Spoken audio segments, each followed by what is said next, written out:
Hey, in this video, let's make some more interesting procedural geometry. In our last one, we had left off looking at this, creating this 3D triangle that's just got a texture applied to it. But it's just a triangle. We can make something more interesting and get into the complexity of creating geometry.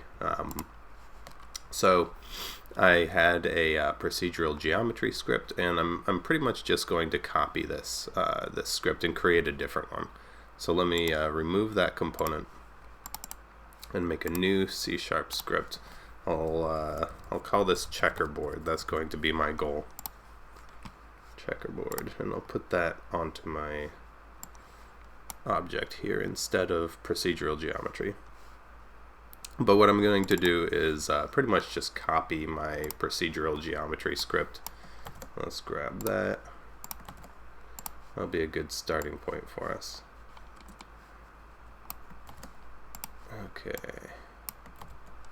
There we go. So, if we're going to be making a checkerboard, the first thing I want is for it to not be just like floating up there in the sky. I want it to be laying flat on the ground. The ground in my game, and by default in Unity, is the XZ plane, so the Y component is 0, or a constant. And so I'm going to change my update mesh function a little bit. Let's say 0 for the Y component, and just push that Y component out to the Z. There we go. There. So now this is a triangle that just lays flat in the XZ plane, and we can double check that. Alright, yep, looks pretty good. If it's floating up in the air, you should change the Y coordinate of the object. If you set it to 0, oh, let me get back over there. If you set it to 0, you're going to end up with some Z fighting, because this is right in line with the other plane, the other ground plane. So if I want it on top, just give it a little nudge in the Y dimension, and then it's definitely on top. Okay. So I have a triangle laying flat on the ground. What I would like to do is turn this into not a triangle, but a quad, sort of like a square, a quadrilateral, I suppose. And that's going to take one more vertex. So we have 4 corners. But if I think about the rest of the data I need, for indices, I'm still drawing triangles. And so you can think of a quad as composed of 2 triangles that are just stuck next to each other. So we're going to need an extra set of indices. So here's an extra vertex. An extra set of indices means 3 more of them for another triangle. And we're also going to need an extra UV. So this is for each vertex, 4 vertices, so I'll need 4 UVs. So I'll need to add all of these things and decide on what the right numbers are. So let me make this a little more flexible too, because I don't just want one quad. I want to be able to create a lot of them, as many as I want. So I'm going to have to form some sort of a loop. I'm going to have to put together variables that control which quad I'm working on, and which index I'm working on, and so on. So let me make another function that will be a little helper here. Let's call it quad. And then in here, what I'd like to do is add some vertices and add some indices. This one's a little trickier. Let's just toss that in there and we'll fix it later. And add some UVs, all of this stuff for that quad. So I'm going to need some of these variables, vertices, indices, UVs. They're going to have to be added in here. This indices variable is not as flexible as I'd like it to be, because it's an array and it can't change size. So I'm going to change this right away to a list of integers.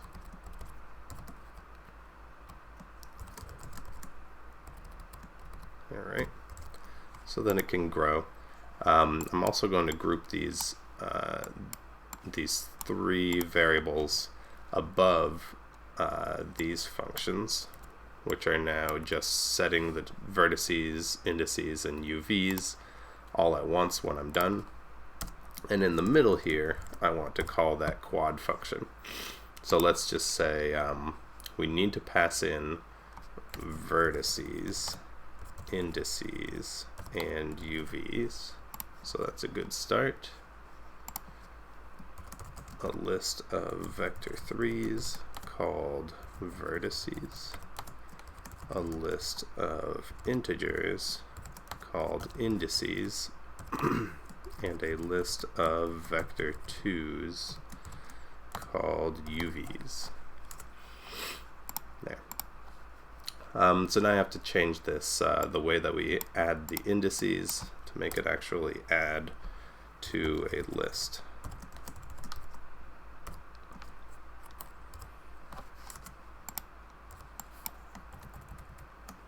Alright, 0, 1, 2, and then I need 3 more of them. I'll just copy these and I'll fix them as I figure it out. So we have now 4 vertices, and we want to make sure that they are easy to tile so that we can choose wherever they're going to go. So they're going to have a definite size. I'm just going to go for a size, make all of these values from 0 to 1. So let's say if I look at my scene, I'm looking at it from the positive z direction, and positive x is on my left. If this is the way I'm looking at the world, let's see, good enough. If this is the way I'm looking at the world, I want to make my triangles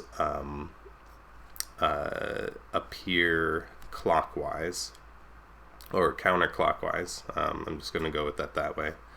And when I'm looking down at it, I'm going to start off, let's say at 0, 0 for my x, z coordinates, and I'll move in a counterclockwise way. According to me, this is counterclockwise, and that means I can go in the positive x first. So start at 0, go in the x direction, then go in the z or the negative z direction, then back to x equals 0, and then down back to z equals 0.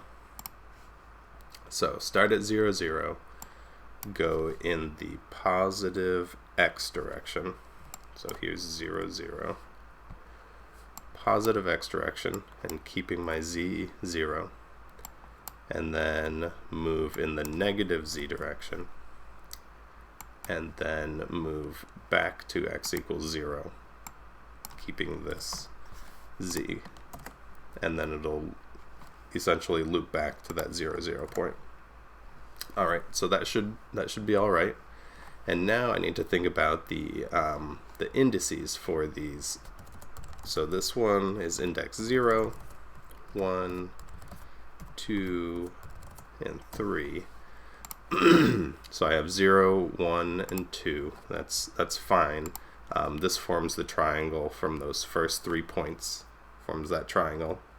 Then I've got a third point, and it reuses some of the other vertices. So 0, 1, 2 means that 0 and 2 are being used by both triangles. So 0, 2, 3 would be another counterclockwise triangle. So 0, 2, 3. Alright, and then our UV coordinates, I can pretty much just follow the pattern from my XZ coordinates, so I'll just do that. 0, 0, 1, 0, 1, -1, and 0, -1. Now, I don't really want to go into negatives. It's fine as long as the wrapping mode is set up properly. Instead, I'm going to shift these z coordinates so that they're in the same order. Just subtract or add 1 to all of them. Okay, that should work. So let's try it.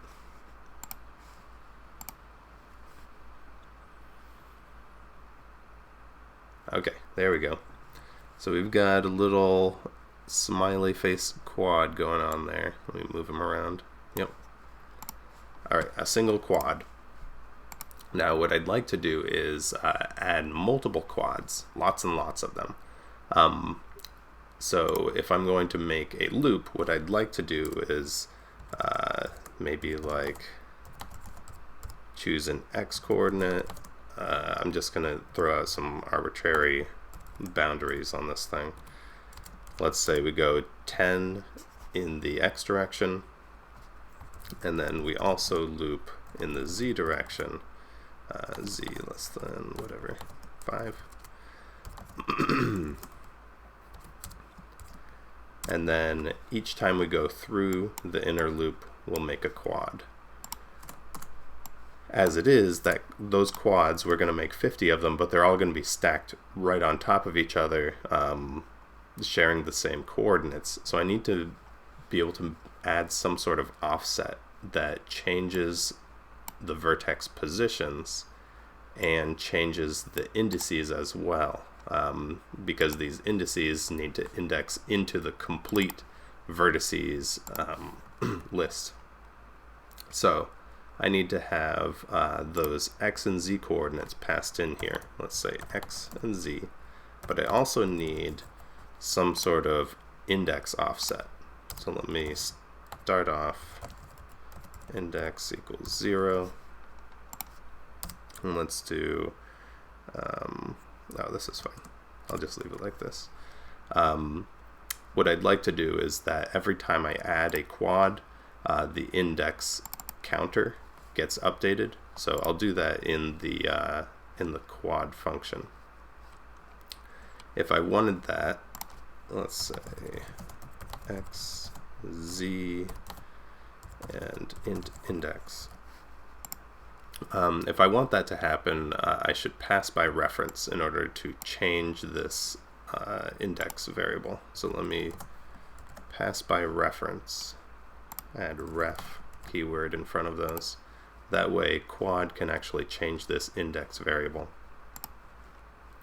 And each time that I add a vertex, my index should increase correspondingly. So let me say index plus equals 4. So I've added 4 new vertices that I should skip referencing next time for the next quad. Alright, so now this x, z coordinate, these should be offsets for my x and z coordinates for my positional values here. So x plus 0, x plus 1, and so on. X plus 0, of course, you could just write it as x. And put my z's in there. Okay, so every time that x changes, this quad is going to move. The new quad is going to be placed to the side. And same with the z. And then for the indices, I have this index offset that I'll add in there.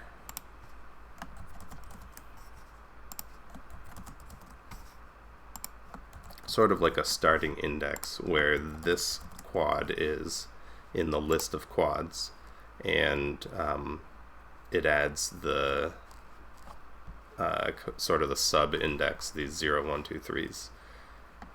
And the UVs can all stay the same. This is going to mean that they're all pulling from the same image data, which is fine. All right, let me see if that works out.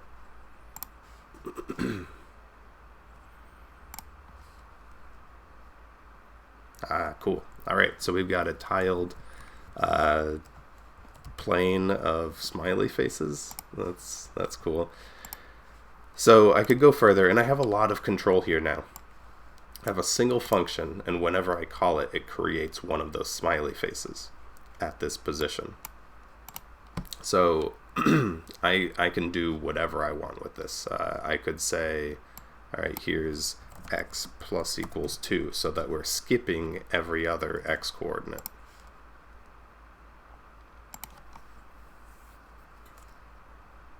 All right, and now we got columns of smiley faces. All right, let me go back there. I could also do something based on the index, or some other counter. Let's say we have I equals 0, and every time we add a quad, let's count up our quads.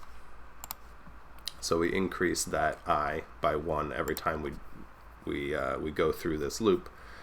And then I can control this and say, well, let's only do it for even values of I.